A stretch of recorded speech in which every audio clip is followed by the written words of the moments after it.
Between January and February of this year alone, the FAA confirmed 7 lithium battery fire incidents on commercial flights. 7 in just 6 weeks. And that number has been climbing every single year. But here's what most travelers still don't realize. The TSA didn't just update a few rules for 2026. They finished rolling out an entirely new scanning system across major US airports. Machines that create 3D images of every single thing inside your bag. Items that slipped through the old X-ray machines for years are now getting flagged, confiscated, and in some cases, costing travelers hundreds of dollars in fines. And the worst part? Most people are still packing the exact same way they packed in 2023. If that sounds like you, this video is going to save you a massive headache at security, because I'm about to walk you through every item that's now a problem at the checkpoint, and exactly what to do about each one before your next flight. So what actually changed?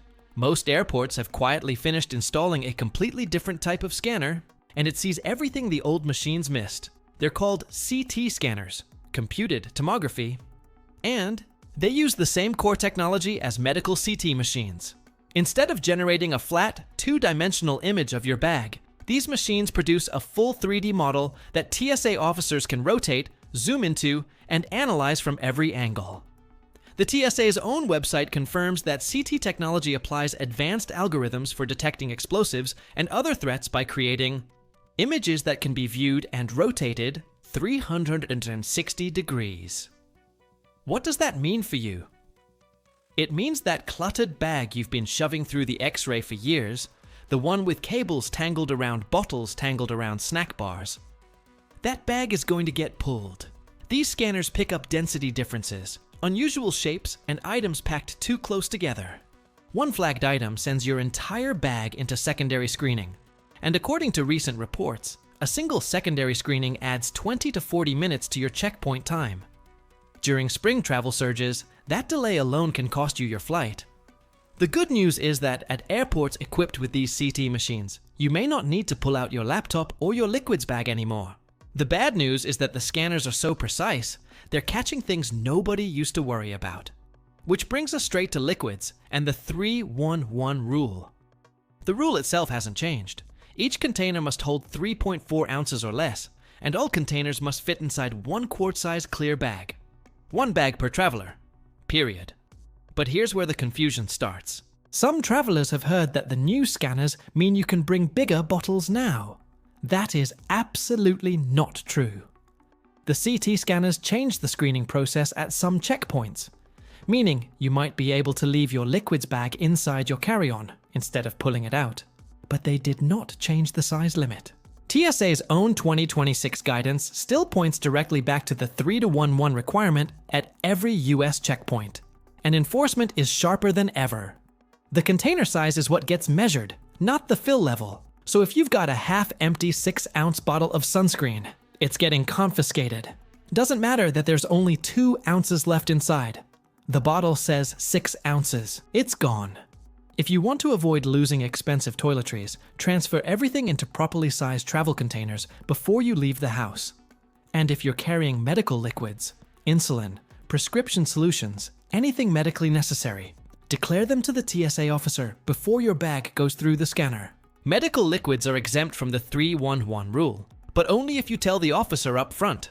Skip that step, and you're looking at a long secondary inspection. Now, smart luggage. If your suitcase charges your phone and the battery doesn't pop out by hand, not with a screwdriver, not with a coin, by hand, that bag is not getting on the plane. There's already been a case where a traveler had to abandon an expensive smart suitcase at the airport because the battery required tools to remove. TSA did not make an exception. The airline did not make an exception. The bag stayed behind. This rule applies whether you're checking the bag or carrying it on. If the battery is removable, take it out before you check the bag and carry it with you in the cabin. If the battery is built in and non-removable, some airlines won't accept the bag at all. Not in the cabin, not in cargo. Delta, for example, explicitly states they do not accept smart bags with non-removable lithium batteries. Before you buy any piece of luggage with built-in tech, check the battery situation first. It could save you from abandoning a $300 suitcase at the TSA checkpoint. Here's where the new scanners are catching the most people off guard: loose lithium batteries and power banks. Every spare lithium-ion battery, every portable charger, every power bank must go in your carry-on, not your checked bag. Never your checked bag. This isn't a suggestion. The FAA explicitly bans spare lithium batteries from checked luggage on all flights because if a lithium battery catches fire in the cargo hold, the crew can't reach it. In the cabin, a flight attendant can respond immediately, in ARO. The hold, the fire suppression system, may not be enough. The FAA has recorded over 700 verified lithium battery incidents on aircraft, and the number keeps climbing. As of 2026, batteries under 100 watt-hours are generally allowed in your carry-on without special approval. That covers most phone chargers and standard power banks. But anything between 100 and 160 watt-hours requires airline approval in advance, and you're limited to 2 spares. Anything over 160 watt-hours is completely prohibited on passenger aircraft. Here's the part most people miss. You need to protect the terminals. Tape over the exposed contacts on every spare battery, or keep each one in a separate plastic bag or protective case. Loose batteries rattling around in a bag with keys, coins, or other metal objects can short-circuit. And a short circuit is exactly how thermal runaway starts. The new CT scanners can see unprotected terminals clearly, and TSA officers are trained to flag them. Also, and this is brand new, Southwest Airlines just announced that starting April 20th, 2026, passengers can only bring 1 portable charger into the cabin. 1. It has to be stored in your seat pocket or under the seat, not in the overhead bin. Not plugged into your phone during taxi, takeoff, or landing. Other airlines may follow. Check your carrier's specific policy before you fly with multiple power banks. Fitness travelers and parents carrying baby formula, pay attention. Protein powders and other powdered supplements over 12 ounces are now subject to additional screening. TSA agents may open your containers, swab them for explosives, or confiscate them entirely if they can't be verified. This applies to baby formula and drink mixes too. The CT scanners flag dense powdered substances because they can resemble certain threat materials on the 3D image. If you're bringing a large container of pre-workout or protein powder, move it to your checked bag. If you absolutely need it in your carry-on, keep it under 12 ounces and in its original, clearly labeled packaging. Unmarked powders in Ziploc bags are practically guaranteed to trigger a manual inspection. That little Swiss Army keychain you've carried through security a dozen times before. It's now getting flagged every single time. Multi-tools and foldable utility knives are banned from carry-ons even if the blade is under 2.36 inches. TSA has reversed previous leniency on small blades due to rising concerns about concealed cutting tools. The new scanners are specifically trained to detect blade shapes, and agents are confiscating them without hesitation. This includes keychain tools, credit card multi-tools, and those tiny box cutters some travelers keep in their bags without even thinking about it. If it has a blade of any size, it goes in checked luggage, or it stays home. Tactical pens without a blade are still fine. Regular scissors with blades under 4 inches are still fine. But anything with a folding or sliding blade, gone. Your full-size spray deodorant survived security last summer. It won't survive this spring. Aerosol deodorants over 3.4 ounces are banned from carry-ons in 2026, and enforcement has tightened around all pressurized containers. TSA cites increased incidents of leakage and flammability as the reason.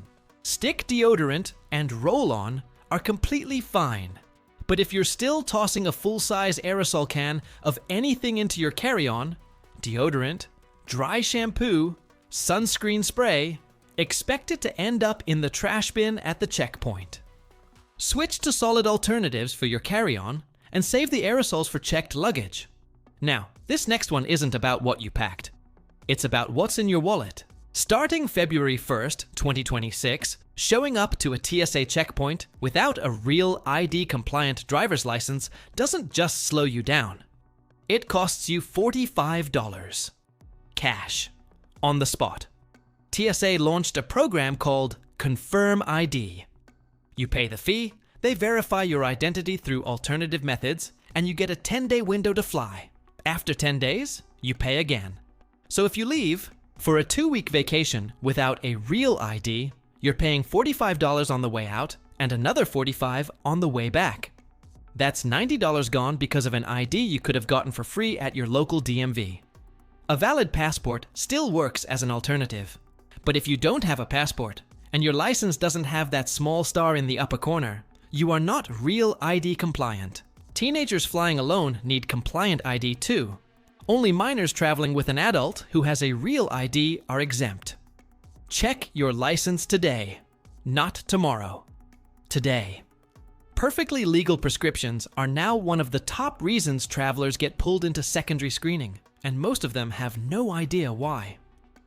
The advanced CT scanners produce such detailed images that medications, especially liquids, dense tablets, and items in unusual containers, are being flagged at higher rates than ever before. Technology hasn't changed the rules. Medications are still allowed, but the scanners are simply catching more than they used to, and anything that looks like an anomaly gets a closer look. TSA recommends removing medications from deep inside your bag and placing them separately for screening.